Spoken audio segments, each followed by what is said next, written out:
സാത്താനെതിരെ പോരാടാൻ മെജ്ജുഗോരിൽ പ്രത്യക്ഷപ്പെട്ട പരിശുദ്ധ അമ്മ പറഞ്ഞു തരുന്ന 5 ആയുധങ്ങളുണ്ട്. പ്രാർത്ഥന, ദൈവവചനം, വിശുദ്ധ കുർബാന, കുമ്പസാരം, ഉപവാസം.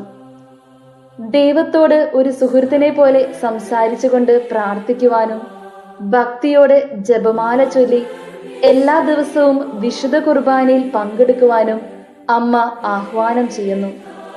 അനുദിനം രാവിലെ ദൈവവചനം വായിക്കുകയും ധ്യാനിക്കുകയും അതനുസരിച്ച് ജീവിക്കുകയും ചെയ്യുന്നത് വഴിയും മാസത്തിൽ ഒരിക്കലെങ്കിലും അനുതാപത്തോടെ ഒരുങ്ങി കുമ്പസാരിക്കുകയും പാപികളുടെ മാനസാന്തരത്തിനായി എല്ലാ ബുധനാഴ്ചകളിലും വെള്ളിയാഴ്ചകളിലും ഉപവസിക്കുന്നത് വഴിയായും സാത്താന്റെ കുടിലതന്ത്രങ്ങളെ ചെറുത്തു നിൽക്കുവാൻ നമുക്ക് സാധിക്കുമെന്ന് പരിശുദ്ധ അമ്മ നമ്മെ പഠിപ്പിക്കുന്നു.